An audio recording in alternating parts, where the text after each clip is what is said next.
Hi hello welcome to TV21 the better choice. నేను Pushpa. March 14th నా trip start అయింది. నేను తిరుమల దర్శించుకోవటం అనేది నా మొక్కు అనమాట.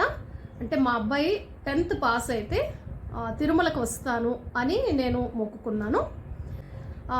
తిరుమల దర్శనం మీరు అనుకొని వెళ్ళలేకపోతే ఒకవేళ ఆ మొక్కు తీరాలంటే ఏం చెయ్యాలి అనేది నేను ఇవాళ మీకు చెప్పబోతున్నాను.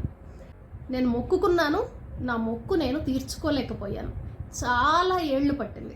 ఎవరైతే తిరుమల వెళ్ళాలి అని అనుకుంటారో మొట్టమొదటగా మన పురాతనం నుంచి కూడా పూర్వకాలం నుంచి ఒక ఆచారంగా వస్తున్నది ఏంటి అంటే ముందు కడపని దర్శించుకోవాలి. ఆదిశేషుడు ఉంటారు కదండి, పాము. ఆదిశేషుడి యొక్క తోక భాగము కడపలో ఉంది. అది తొలి గడప, తిరుమలకి వెళ్ళే తొలి గడప అనేది నాకు ఆ వీడియోలో సమాచారం దొరికింది. అభిషేకం అయిన తర్వాత లోపలికి వెళ్ళి స్వామివారిని దర్శనం చేసుకున్నాము. చాలా అంటే చాలా బాగా అనిపించింది. నిలువెత్తు స్వామివారు, వెనకల హనుమంతుల వారు. కాసేపటికి లైట్ ఆపారనమాట.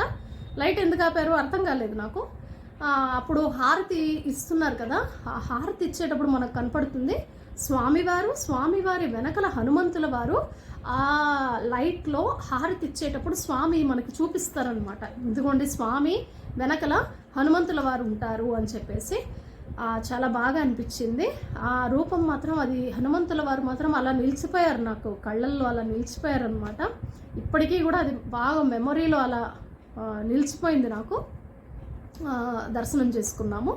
కడపలో పోయి దండం పెట్టుకున్న తర్వాత, అంటే అది ఒక ఎంట్రీ టికెట్ లాగా, స్వామి నేను తిరుమల రావాలనుకుంటున్నాను, నా మొక్కులు తీర్చుకోవాలనుకుంటున్నాను, ముందు నాకు అనుమతి ఇవ్వు అని చెప్పేసి నేను ఆ దేవుని గడప, తొలి గడప దేవుని గడపకి వెళ్ళి ఆ స్వామిని నేను మొక్కుకున్నాను అని. అది చెప్పాను కదండి, హనుమద్ క్షేత్రం అని చెప్పేసి, హనుమంతుల వారు వెనకలు ఉంటారని చెప్పేసి అక్కడ మేము ఫస్ట్ ఎంట్రీ టికెట్ అనేది తీసేసుకున్నాము, దండం పెట్టుకున్నాం.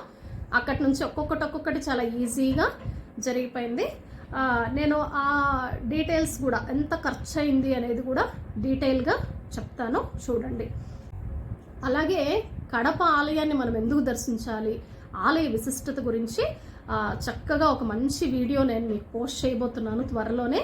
ఆ వీడియో కూడా తప్పకుండా చూడండి. మీకు ఈ వీడియో కనుక నచ్చితే తప్పకుండా లైక్ చేయండి, షేర్ చేయండి, కామెంట్ చేయటం అస్సలు మర్చిపోవద్దు.